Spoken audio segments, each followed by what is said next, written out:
Welcome back to the Have One with Luke series, episode 3. Today we're drinking Boulevard Tasting Room series Blonde Ale.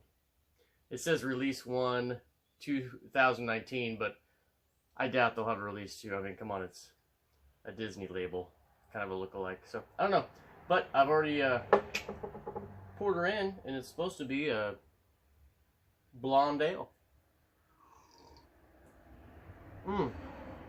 Very nice. That's one thing I wanted to do on the previous episodes, was maybe call out the speciality of what I happen to be drinking that day with you.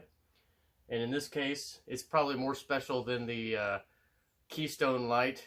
And what was I drinking the next time? I can't even remember. But whatever, it wasn't as special as this. This is limited release. Comes out in a 12-pack of 4 different types. Hefeweizen, which was delicious. Blonde Ale. The third was, I couldn't even pronounce the name. And the other one is an IPA, which you'll have to stick around to see which one that is anyway. And yeah, so no, it's tasty and a partial afternoon off for me, so I'm enjoying one in the beautiful weather. The difference this time is I went into this video not knowing exactly what I was going to talk about. But maybe I kind of already did. Because the whole reason I've been torturing myself and you guys with short bouts of me talking is for me to watch it and see how stupid I am. and to pick apart the things that I can remove that make me less obviously dumb.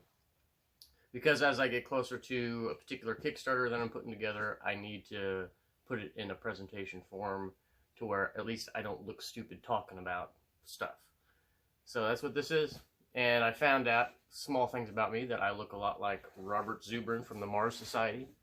And he has his twerks when he talks about Mars things. So if you ever happen to come across him, look him up. Great guy.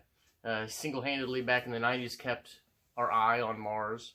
And when Elon Musk got into the idea of sending something to Mars, he joined the society and went to their meetings. He's been handed like the ultimate thank you award from that society, because eventually he left and formed SpaceX, obviously, separation of interests and such. And but he gave him a huge award just to fund him for a while, I think.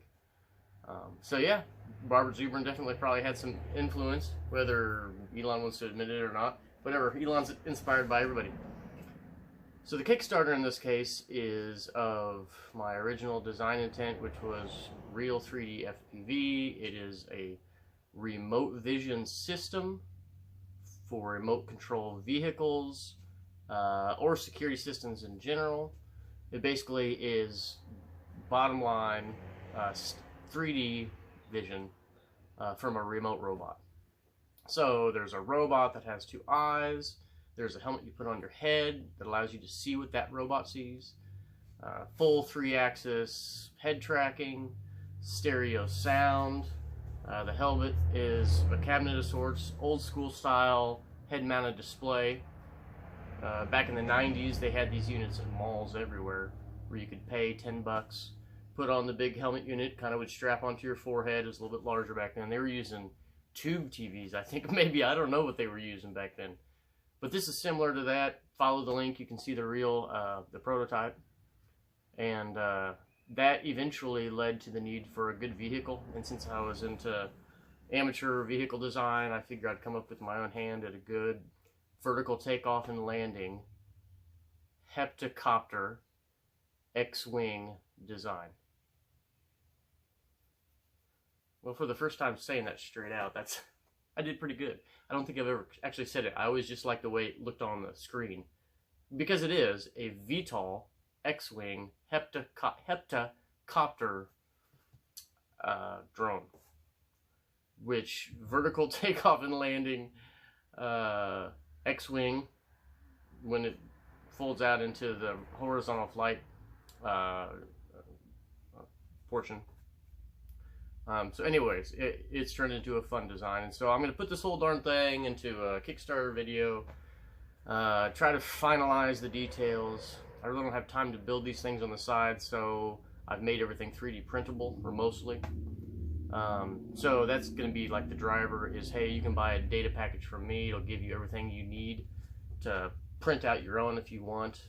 And of course, obviously, I'll make them as well, but it'll just be for an exorbitant amount of money. Because why else do this stuff, you know? But hey, why not spread the knowledge and send out the data? Of course, the challenge with that is, how do you protect your data? You sell it to one guy in California, and he sends it to 15 of his friends. So, been looking into different, basically, data hijack virus techniques of encrypting your own files, so that either when they use it once, it goes away, but I don't really like that. So I don't know, I might go ahead and put in serial numbers to each print that I send out, and only stop doing that when I sell like more than 100. Because after 100, I'm like, I just gotta take the money. I just need to take the money. So that'll be the plan there. We'll see. But just to clarify, that's real3dfpv.com or my facebook.com/real3dfpv. Follow me there. Kickstarter will happen hopefully soon. And this beer has been quite tasty, and I'll continue to enjoy it. Have a great day. Sign that.